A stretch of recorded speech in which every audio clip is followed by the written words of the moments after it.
Oh, speaking of Loki as a frost giant, let's get into it. What if episode 7? Siete. This was what if Thor was an only child? Yep. What if Thor were an only child? Basically, instead of raising Loki as his own, Odin brings Loki back to Laufey. Yeah. And never has Hela. They create an alliance. They never have Hela. So it starts off with the Watcher watching over like the decision making, and I just had like a funny thought. It wasn't anything like related to the episode, but like the poor Watcher, like this, he's this being. He's not immortal or whatever. He's not a god, but he's just narrating everything he sees. That has to be just because he's lonely. He doesn't know he's talking to us, does he? That'd be a fourth wall break. That'd be a constant fourth wall break. We don't know. We'd have to have him. We'd have to see him narrate Deadpool, right?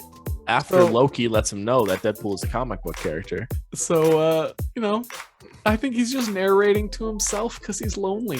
I feel bad for the Watcher. I think he's lonely. So sad. So sad. So yeah, I thought about. I was just randomly like I was listening to him talk. I was like, he doesn't know he's talking to us, the viewers. It's not like he knows he's in a TV show. So yeah.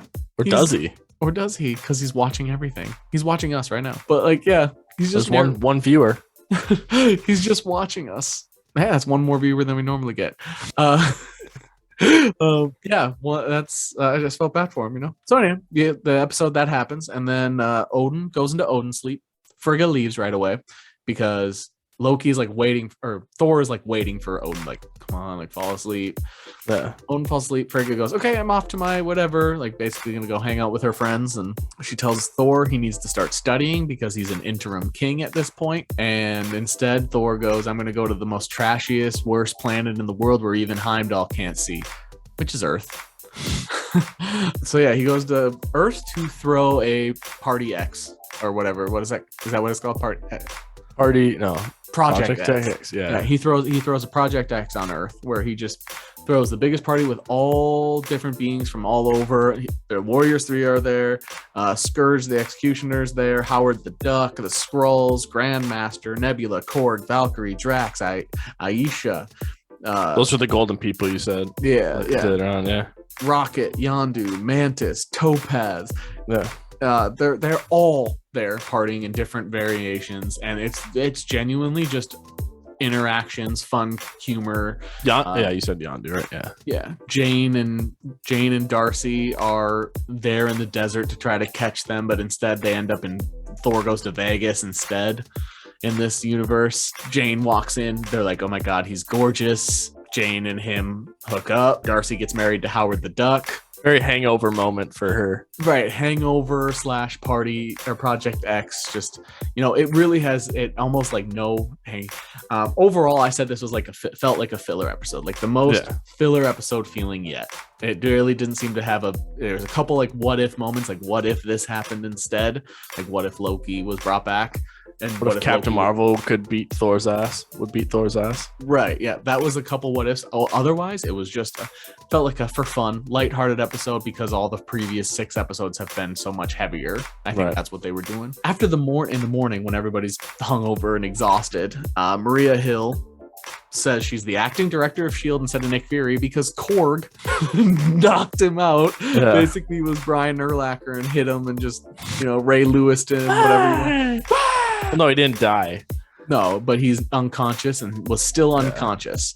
So Maria Hill was the acting director, and she grabbed Jane Foster because she wanted help with tracking Thor down and Thor's energy or something. They basically S.H.I.E.L.D. basically wants to eliminate Thor because he's causing destruction and disaster on Earth because they're all partying too hard because all these celestial beings probably don't sleep or sleep very little, so they're all just partying, using different things on Earth that they don't realize like humans want.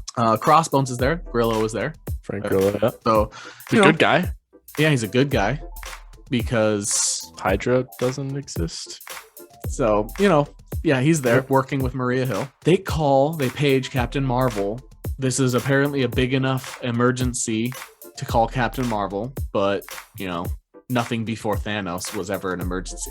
Loki sending his entire army to destroy Earth and rule Earth wasn't big enough to call Captain Marvel, but Thor Ultron taking over the planet. But Thor partying. So they call Captain Marvel. At this point, Loki shows up. He's a frost giant. He is huge. Yeah. Huge, which we all know what else would be. It'd be like the size of Tom Hiddleston. Anyway, on his, yeah.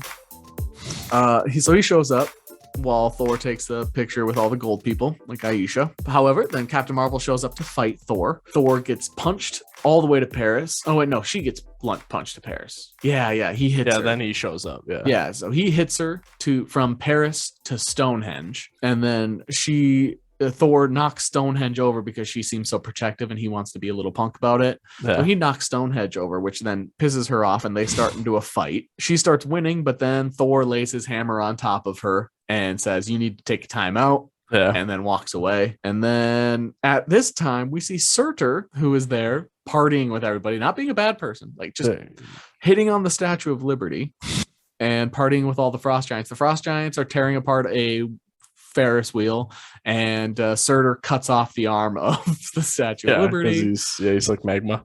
Yeah, so just some random fun stuff happening there.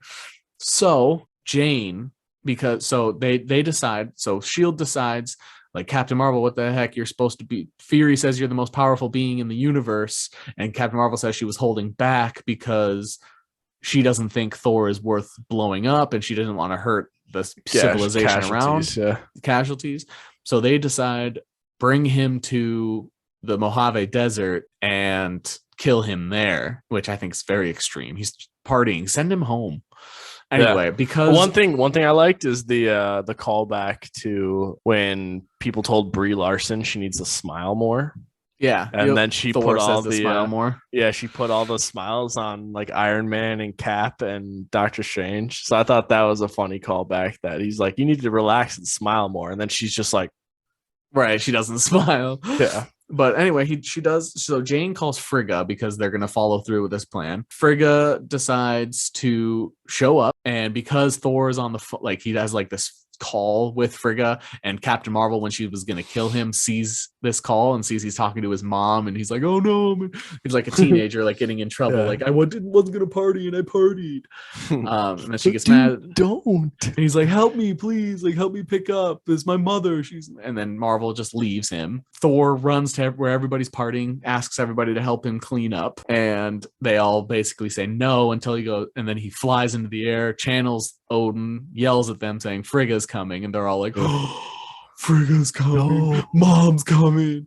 So they all clean up Earth again, Project X, very like teenage party movie style. And then Frigga does show up, and when she gets there, Thor's teaching a fake class about Earth. Yeah. And then Captain Marvel shows up when Frigga gets gives there. Gives him an iPad saying, "Here's all that information you wanted." Yeah. Helps him out kind of. And then Frigga's like confused, but then Thor calls his hammer and it's covered in paint and party stuff. And then party beads and banner. Yeah. And then he's like, "Mother, I can explain." And then it cuts away because she's mad. And then Thor and Jane get together and they become a thing. And Jane forces him to ask her out. Like, he's stuttering and not able to get out. And she's like, "You want to have a date at this time? Okay, see you at 7." And they become a thing. But then the Watcher's like, "And as you people say on Earth, they lived happily ever after." But then after he says that, a portal opens up and Ultron with all 6 Infinity Stones walked out, and he opens up his mask and it's Vision. Yeah. So it's Infinity Ultron walks through, which we know will be coming back in the final episode. Yeah. And that was it. Overall, felt like a filler episode. I don't really have too much to say or a breakdown. Wasn't a ton of Easter eggs. It was more just a bunch of references. And that's it. That's it for anybody that want to know. That's what I got to say. You got anything? Oh, yeah. I liked this Captain Marvel more than I did the show Captain Marvel. Same. I would have to agree. Maybe it's because it's animated and they can do more, but I mean, this is what I almost saw, that like you saw more of Captain Marvel's power. Like, Captain Marvel should be able to go in here and kick someone's ass. Like, just that's what she should do. And she basically did that. Like, sure, Thor got a few hits in, but because she was holding back. Yeah. then that's what I want to see too. Like, Yep. I would agree. This was a better Captain Marvel, but honestly, don't have much else to say about it. It was just a filler episode, enjoyable. If you're not looking for the heavy stuff, watch this episode. Yep.